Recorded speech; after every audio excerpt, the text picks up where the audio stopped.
Chad Meador, Summers County.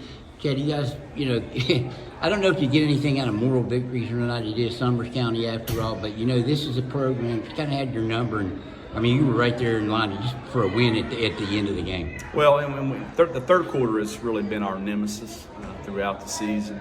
It was when we played Wyoming East at home a few weeks ago. It was when we played Chad Meador in our holiday tournament. So we're just trying to put a whole game together. And I thought tonight, outside of a few possessions late in the basketball game, we actually put a whole game together. You can game plan for these guys and know all their tendencies, all their personnel. Then Gabby Cameron comes in a starting role, and really at the end of the game kind of nailed it down for them. 2 big rebounds and 6 big points there. Yeah, you can't take any possession off. Wyoming East is very well coached. They have a lot of great players.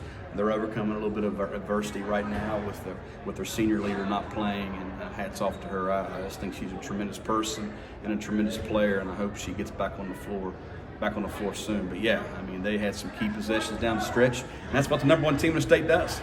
And that's why they're number 1 for a reason. It's why they're not number 2, number 3, number 4, number 5. They're number 1. What did you do to close the gap there between the 2 teams? And like I said, you were, I think, 3, maybe 2 possession lead there at one point. When I mean close the gap, I mean close it from 1 year to the next. We come here 3 years ago and got beat by 40. Last year at home, we lost by 37-39. We came here last year in a sectional final and closed it to 13. We got beat by 27 at home. This is the first time that we've been here in probably 3 years that we felt we were going to win the basketball game. To me, that's closing the gap. Right. It's just, I guess the frustrating part is down the stretch, especially the rebounding, because you got the misses that you needed, just didn't secure the rebounds, and could have actually converted on the other end. Well, we go back to the film room and we try to put ourselves in better position the next time we play. We pick apart their tendencies and our ills and miscues, and just try to overcome that 7 or 8 point deficit. But listen, part of that is them, right? Right. Part of that is that we know that we're looking at the scoreboard and we see we're down 5, and then all of a sudden, after not pressing for 10 minutes, they jump in and they're rushing us. I thought that was a tremendous job by them, by applying the pressure at the right time, and that's what a veteran coaching staff does. Do you feel like your kids are now kind of more adjusted to this a little bit? Well, listen, it is a swarm when you. Well, we have two senior primary ball handlers in Liv and Sullivan, and then you put in Avery Lilly out there, who's as fearless as anybody in the state of West Virginia.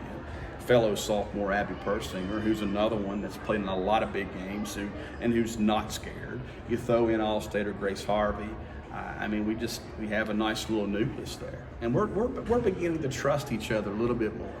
And I told him in there, I said, when you communicate more on defense and you trust each other a little bit more, you trust your coach a little bit more, that heart starts beating out that chest a little bit faster, and then you want it a little more, and eventually these type of games, you're going to win. We'll see him again. Do you feel as confident as you have in the last 3 years then, based on what you were able to do and, as you said, close the door or close the gap a little bit there? And let's face it, you only lost 3 games, and you have a good team already. I feel great. I have all the confidence in the world in that group. And I'm going on record to say this. Region 3 is going to win a state championship. Somebody from Region 3 is going to win. And you know what? We're one of those teams that have a chance. I believe that. And if I had any doubt, I got a little more belief in that tonight. I thought